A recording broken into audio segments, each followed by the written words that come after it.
Yo, what's up, y'all? It's your boy, Coach Carl, and I got a story for y'all. You know, I was being interviewed one day because people know I've been in the boxing and martial arts my whole life. So the question that people ask me, not how many championships I won, not how many titles I got, not whether I was undefeated, have I ever had any tough fights in the ring? No, they asked me a question that I wasn't ready for. They said, yo, Carl, I know you got this experience. I know you got these years in the game. I see you in shape, everything. But when you was out in the street, did you ever have to run from somebody? Now, I should have known when they asked me that question that it was expecting the answer to be no. And I was going to be no, and I was going to be tough about it and all that. And I was going to sound like I had my story already together and the whole 9 yards. But the deal was, I wasn't ready for that question. See, I was ready for everything but that. I went through a whole list of practice questions. All the things that they could possibly ask me, that one on the list.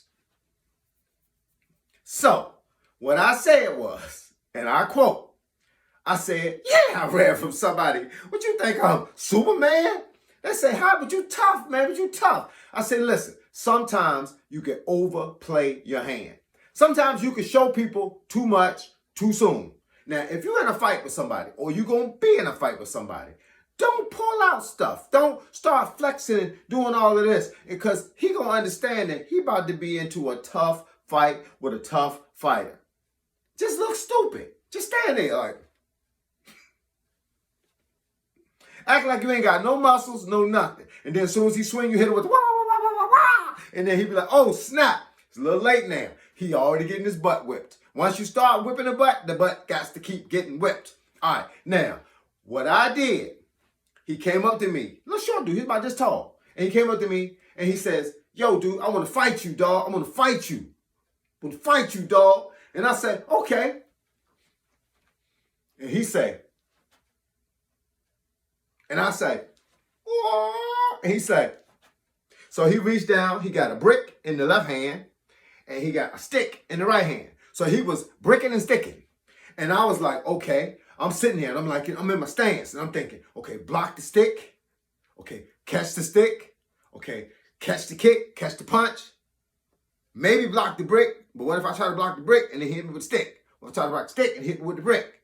So I was getting confused. And really, when you get confused, the first thing you start doing, you start doubting yourself. You'd be like, okay, Carl. Okay, bro. You can't block them both. If he hit you with one, catch you with the other one. What if he kick you and then hit you with the stick and the brick? So I'm thinking, all these scenarios, all these strategies, none of them don't sound good. All of them sound like it's bing, bing, bang, bang, boom. And I don't know if I got enough. I don't know if I got enough. So I said, okay, first, let me assess the value. Okay, so like 1 or 2 people here. I know them. I can talk to them later. I can explain what's going to happen here. And I was like, woo! And I was gone. I was out the door, and the boy was in full stride. Now, I know I'm running the whole time I'm running. You know what I'm saying? I know why they make me run in karate now. I know that I could go 2 miles. I look back, I ain't even see him. I was flying so fast. I was like, whoa, I was gone. Got to the crib, I called those 2 people that was there. I said, yo, man, my mama was calling me. The street light came on. I'm going to have to catch him. I came up with every excuse in the book. Because the reality was, I couldn't beat the stick, the brick, him, the feet, the knees, everything, headbutts, biting. I couldn't beat all of that at the same time. It was too confusing. I got to go back to the lab. I got to train some more. So that's how I was. I mean, so the lady that was writing the story about me, she was like, okay, well, makes sense to me. That's why I ain't got no lumps on my head. Because that would have caused some lumps. That's the kind of fight you get into when the fight's over. You know you was in a fight. Not because the guy was just, No, he was like, cling, cling, cling, clack, clack, clack, cling, cling, cling, clack, clack, clack. And that's how I go. So with that being said, yeah, I ran. I'm proud of it.